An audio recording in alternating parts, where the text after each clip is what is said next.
What's up, guys? I'm back with another video. This one's going to be a quick one. It's just a mail day. I ordered a few cards. They came in, decided I'm going to open them live on camera. So these cards are for my personal collection. If you saw the other video, you might have seen it by the time this post, or this might post before that one. This is what happens when you're working with an editor. This I'm going to edit it myself. It's going to be simple. I'm going to put it out. But basically going to the story of when I was a kid and I was collecting cards on my bike. I would go to a local comic book store, local card shop, and buy cards, right? So now as I'm getting back into the hobby, if you didn't see the other video where I talk about me joining the hobby and how long it's been, as of now, it's been 102 days as of the day of this recording that I've been in the hobby. One of the cards that I wanted to finalize the collection was this 1994 Fleer Marvel Universe. So when I was a kid, I was collecting these. These are from my childhood collection. So all of these that I'm about to show you. But as a kid, I was not able to finish them. These are out of 9. So these are from the Power Blast. There's 9 in this set. This is 8 of 9. And from 1994 Fleer Marvel Universe. And this is such a nice card. It really brings me back to my childhood. So as I was getting back into the cards, I was like, you know what? One of the first sets I'm going to finish is this set. Out of 9, they're pretty simple to get still. They're not that difficult to get. They're not that difficult to find. They did do them in 3 variations. So one was called the Rainbow. Another one was called Out of Silver. And another one was Gold. So there's 3 sets of 9s. Rainbow, Silver, and Gold. Unfortunately, Fleer did not mark the card of which one you have, and sometimes it's kind of difficult to look at if this is the gold one or the rainbow one or what version is it, because the differences are not that wide. It doesn't vary that much. Here's the Punisher. Look at that card. This is a sweet card, and I'm actually surprised they're simple to find and how cheaply you can get these compared to some of the new Marvel 2024 Topps Chrome. Some of those are going for ridiculous prices, and I'm like, I don't understand how this other vintage stuff is not going for higher prices. This is only a couple of dollars. You could pick up each one for $6, $7, $10. This is the Iron Man. These were really nice cards. Imagine this at me as a kid in 1994 having these cards. This is 7 of 9. And then we got Ghost Rider. Look at this one. A real nice card as well.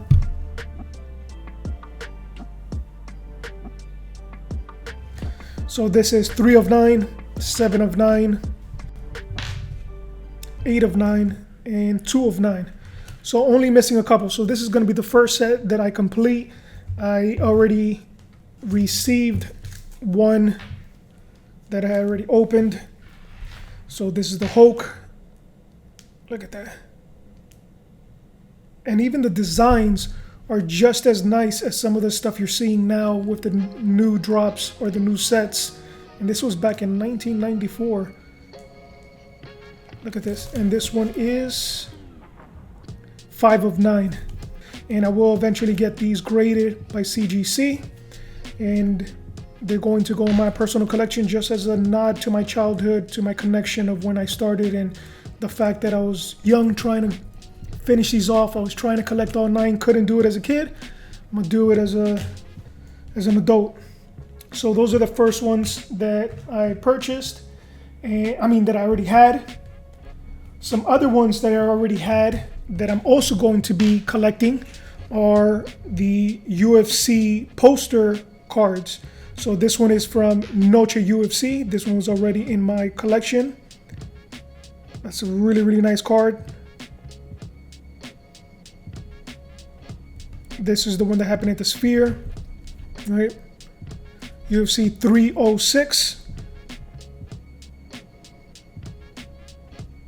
I like how they do what the main event card lineup was.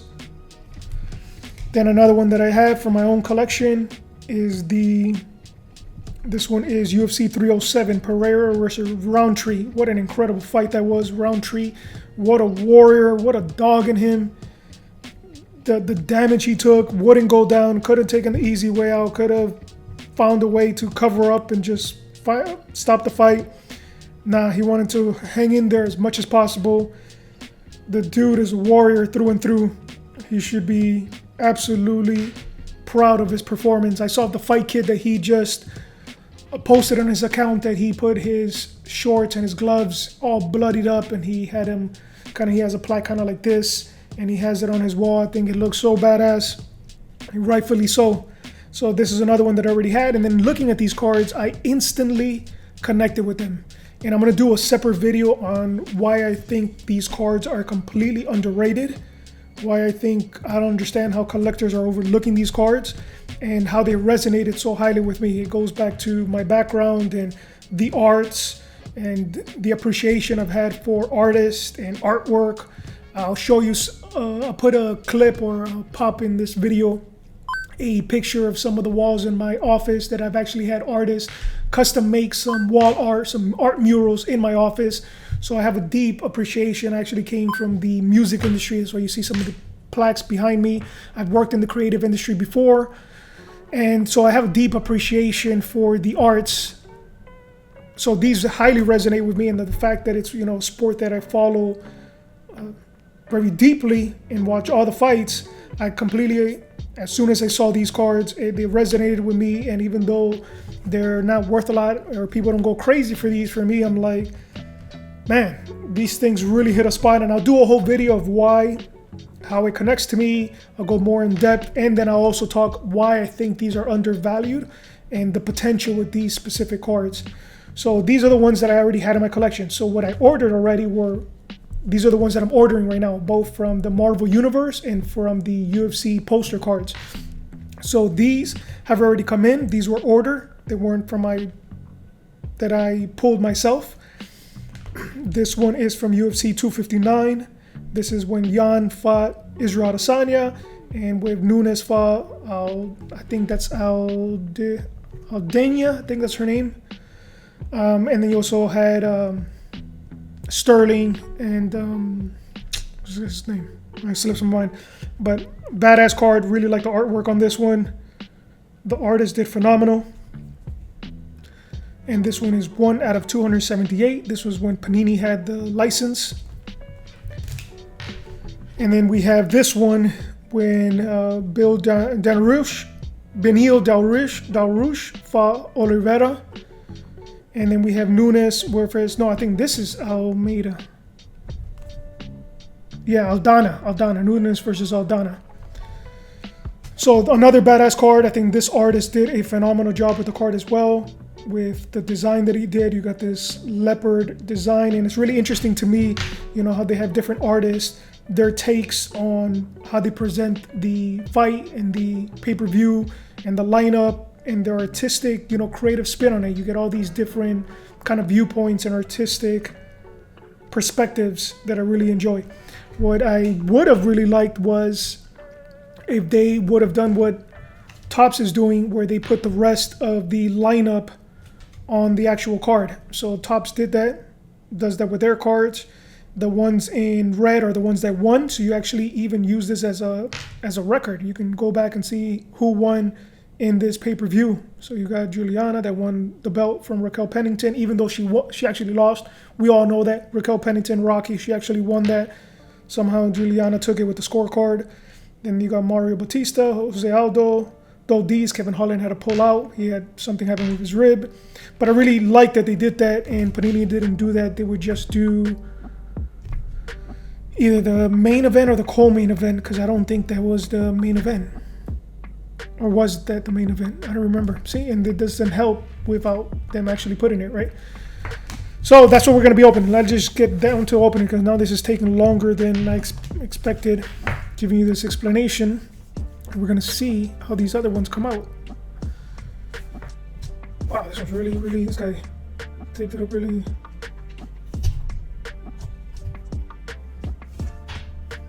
Jeez.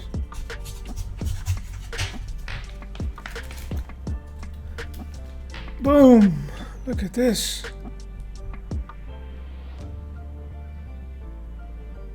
This is Jan when he fought Ankalaev, UFC 282. Blachowicz versus Ankalaev, December 10, 2022, 1 of 191.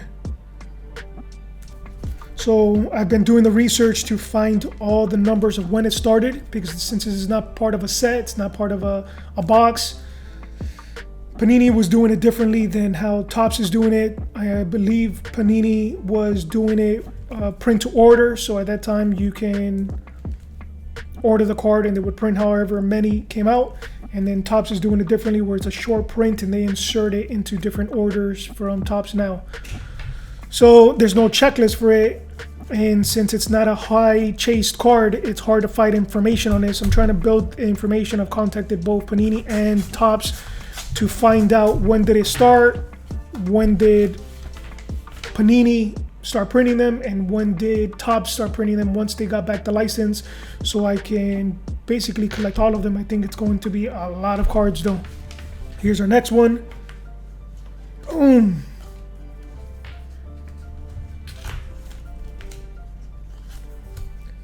Oh, look at this one. This one has more of a watercolor paint looking style to it compared to some other ones that look like more graphics, more digital graphics made.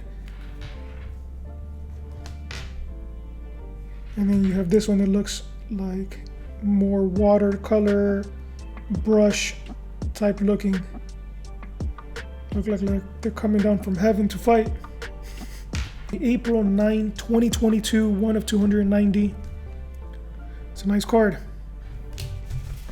So there's 2 down, we have 1 left, and I just ordered a bunch more that should be coming in the next couple of days. How come these things don't have lids? Where are the lids on this? Why is this perfectly sealed? What are these guys doing?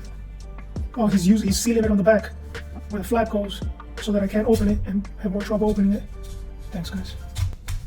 Oh, I just saw something. Guys, if you are shipping out cards, do not ship them out and place these Scotch tapes on them. You know how hard it is to get this thing off? I'm not going to be able to take this thing off. I'm going to have to slice it and toss this top loader. You got to use painter's tape. Why? Because painter's tape is not as sticky. It's easier to take off. Like, why would you use Scotch tape? This has to be a young person who's doing his card business and just couldn't get out, and it was easier to get this around the house. Look, another one with Scotch tape. With Scotch tape. You gotta use painter's tape. Oh man, this is gonna be... Look at this. I'm not gonna be able to take this off. This is terrible. It leaves a bunch of residue. Look at this. Look. You can already see where the residue is being left. Do not use Scotch tape. Use painter's tape. It's so easy to take off painter's tape. Doesn't leave any residue. It's not as sticky. Yeah. It's not as sticky as Scotch tape. Oh, look at this one. This is nice. This guy gave you a little thank you note. Imagine doing this for every card he sends out, spending money on this. It's a nice touch though. I gotta leave this person a review. That's nice. And here you have Izzy versus Romero. Romero, God Soldier. Let's see if I can take this off so you guys can see the card better. What are you guys liking the split screen that we're doing here?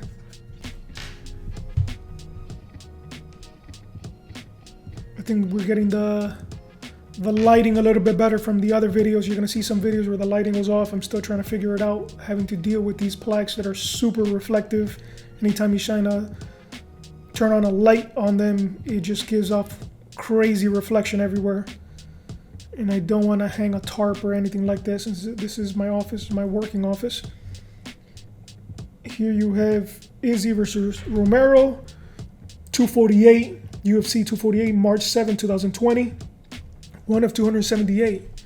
So the collection's coming alive. Our UFC poster collection. It's gonna be crazy to finish all of this off. Another thing that Topps does with theirs is they use all their techniques of refractor, holograms, you know, add a lot of shine to it. That's kind of like their style that they add to whatever the artist did, from what I've seen from Topps. And then the Panini ones have so far been just the artist's take on it, but none of them have had any refractor or prism or anything else like that. Okay guys, stay tuned for the next video. I have a fantastic video coming up for you guys, which is I bought into a ton of breaks. I spent about $800 in breaks, dived head first, and I'm gonna let you know how I did. I'm gonna break it all down. What it pulled, is it better to buy boxes? Would I've been better off taking the $800 and I probably could have bought three or four boxes, hobby boxes.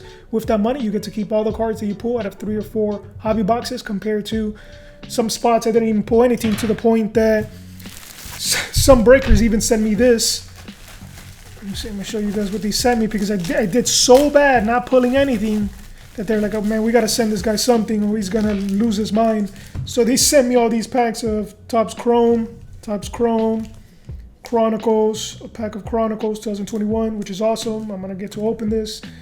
I wasn't in the hobby back then. I had never seen this set besides some pictures online when I'm on eBay and stuff like that. So actually being able to open a pack myself, it's going to be really cool.